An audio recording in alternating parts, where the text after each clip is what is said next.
Well, hello internets, here we are. Have ourselves a little bit of a vlog per se. Well, I've been living here in this apartment for better part of a year, I think, now anyway. I think there's 2 or 3 more months left to go before I'm officially the move-in year. And during this time, I've seen a lot of people come and go. Families that seem to be here 1 month and then gone the next. You know, people move in and stay for 2 or 3 months and go. Some people have come and stayed for what seems like a week or two and then disappear, and I thought we were all signing leases and not, you know, daily or hourly or weekly rentals. So what happened to those people that just disappeared? You know, did they walk out on their lease or what, hey?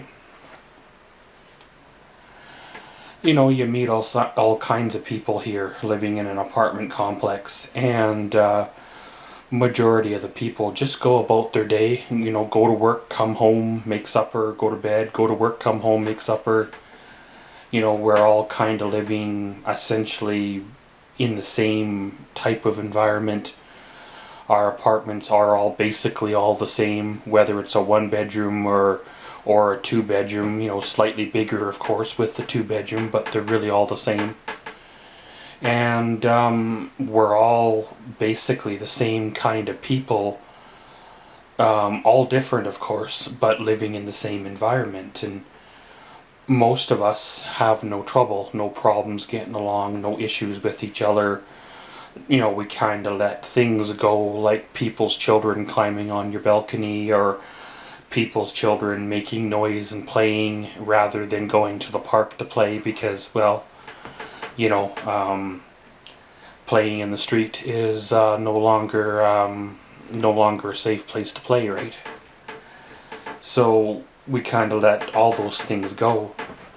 And then you meet somebody that moves in that obviously right from the get-go doesn't respect the rules that are laid out by the complex you moved into, doesn't respect the paperwork he signed for his lease and stuff like that. You know, they crank the stereo on their vehicle while they're in the parking lot, they honk their horns, and you know, they refuse to walk their dog on a leash, and you know, they claim their dog is a very good listener. However, if it was a good listener, then why is it 25-30 feet away from you while you're outside having a smoke, right? And you know, it wouldn't be a problem except for, you know, when it is, right? And that combined with parties and noise and surround sound systems and people coming and going, it seems every 20 minutes, half hour that he goes down and visits for a minute or two and then leaves. And you know, it's kind of weird, kind of interesting. And I'm not a nosy person. I don't really stick my nose where it don't belong. However, when you're awake for 22 or, you know, 22 and a half hours a day some days, you know, that stretches over multiple days sometimes, you tend to notice patterns, notice things, know the sound of people's vehicles when they start, know the sound of a person by the way they walk, and you just go, oh, well, that's so-and-so, they're leaving to work because it's, you know, 7:30, right? Or that must be so-and-so because it's 11 o'clock at night or 11:15 and now they're coming home. And for the most part, you know, we all get along. We all have everything in our own, minding our own business. And sometimes people feel the need to tell other people how to live and what to do, and if you don't fit in with the so-called crowd, then you're an outcast. There's something wrong with you. And when I was dealing with this certain person that seemed to have had a problem with me right from day one, which I never provoked, I never chased down, I never enticed or whatever, but they seemed to, and I did everything I could to ignore their parties, ignore their sound systems. You know, I never narked on them for their multiple visitors that only stay for a minute or two and seem to leave. That, I don't know, it's kind of odd, but hey, whatever.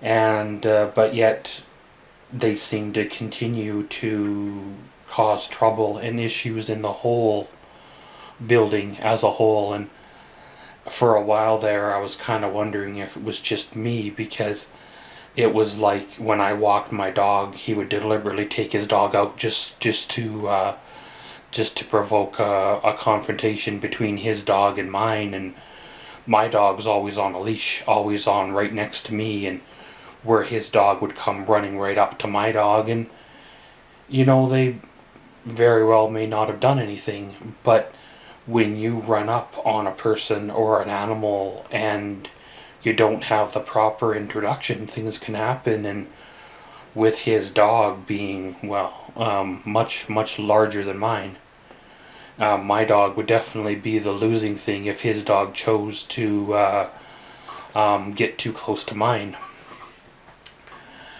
So we kind of you know, went out separate doors, kind of avoided him for the longest time, just to keep the peace, you know, looking out the window to make sure his car wasn't there before I would go outside. And it was kind of like I was a prisoner in my own home, because I was too afraid to leave because, you know, of this person. And there was a few times where I'm not sure what happened, but it wasn't for me, but somebody else must have called in a complaint, and you know, authority figures come and haul him in. And eventually he overdid himself and ended up getting in huge amount of trouble, and kind of took care of himself that way. So the problem has been diffused and steered around. And like I said, I wasn't the only one having trouble in the complex here. And however, I waited it out, and somebody else phoned it in. It kind of is what it is. Like I said, we meet all sorts of kind of people in our life. You know, we all start out the same, but as soon as we're born into social circles, and there are people in those circles that believe that just because they're in that little bubble, they are suddenly better than others.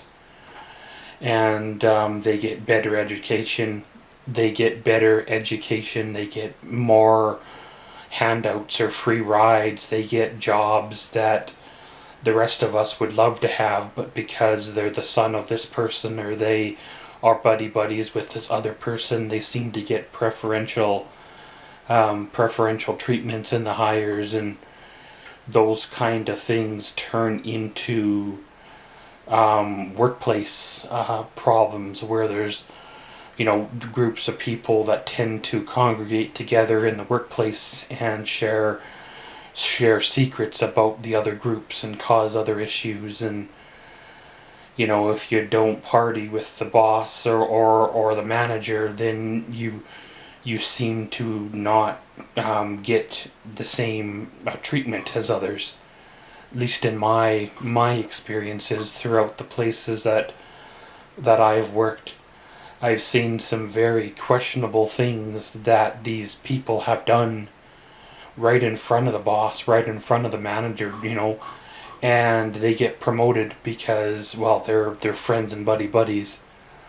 But if somebody else on the crew who is not part of their group does the same thing, then they're written up, they're fired, they're punished for it. Well, it was the same thing, identical same thing. However, you let this person get away with it, and then others are going to do it too. But shouldn't the punishment be the same regardless of who you are? But once again, that's the social dynamics or whatever you want to call it that's in the workplace and things like that. But you know how she goes. Just some thoughts that are bouncing around in my head.